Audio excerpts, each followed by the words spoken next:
The worst part isn't the pain, it's looking in the mirror and not recognizing who you've become. Heartbreak doesn't just break your heart, it breaks your reflection. You don't realize it at first. You're still standing, still breathing, but something inside you already left. You're in front of the mirror, but it doesn't feel like you're being seen. The glass isn't cruel. It doesn't judge. It just reflects the damage. And that's the problem. Somewhere between the moment it happened and this moment right now, your chest reorganized itself. Not healed, rearranged, like a building after an earthquake. Still standing, but no longer safe to live in the same way. The foundation moved.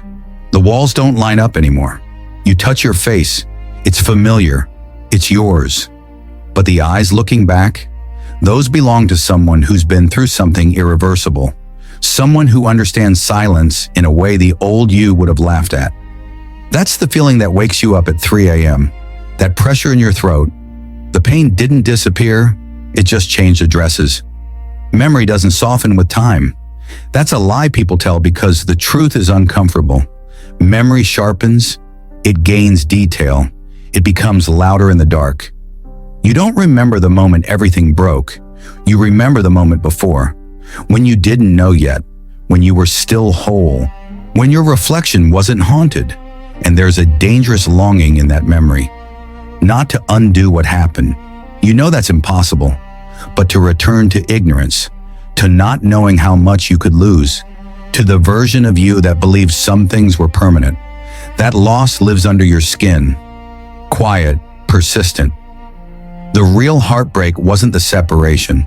It was discovering that the person you thought you were, the one who could handle anything, the one who wouldn't break, the one who believed he'd survive with dignity, was a story.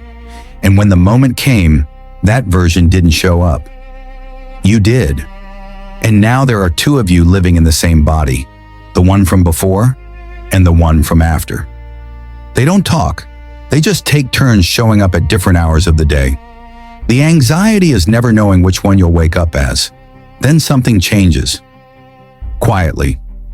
Without drama. The pain stops being something that's happening to you and starts being something you're carrying on purpose. It's not acceptance. That word is too clean. It's a negotiation. You realize you can either fight this weight until it crushes you or stop resisting gravity. So you stop. And when you do, something shifts, not breaks, shifts. You stop waiting for yourself to come back because you finally understand something uncomfortable and true. You're not coming back. That version is gone. The one standing here now, heavier, quieter, more introspective than he ever wanted to be. This is the one who has to live forward. There's an intimacy in that realization, a strange tenderness toward your own ruin. You don't just understand silence anymore, you live inside it. Here's what nobody tells you about transformative pain. It doesn't make you stronger. That's the lie people use to avoid admitting how much it breaks you. It makes you different. Your nervous system rewires. Your heart grows scar tissue. Your tolerance for joy shrinks, not because you're bitter, but because you've learned how temporary joy really is. You can't unlearn that. The real loss isn't what was taken from you. It's the loss of the person who didn't know loss like this. That's the separation that hurts the most. You'll never be able to explain this to people who haven't been here. They'll say things like, healing, moving on, everything happens for a reason. And you'll nod, because you remember that language.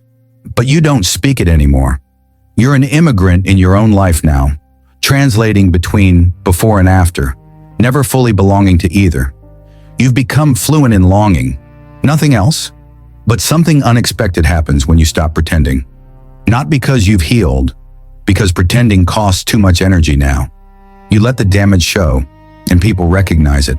Not your pain, their own. They feel less alone because you're not hiding. And that honesty has weight. Dark honesty feels like strength if you carry it long enough. You're not stronger, you're denser, more real. The light passes through you differently now, refined by fire, not better, refined. So you look in the mirror again, same face, different person, and instead of searching for who you lost, you start studying who you've become. And you ask yourself, is this strength Or is this just survival without dignity? Because transformative pain doesn't teach you who you are. It teaches you who you're capable of becoming.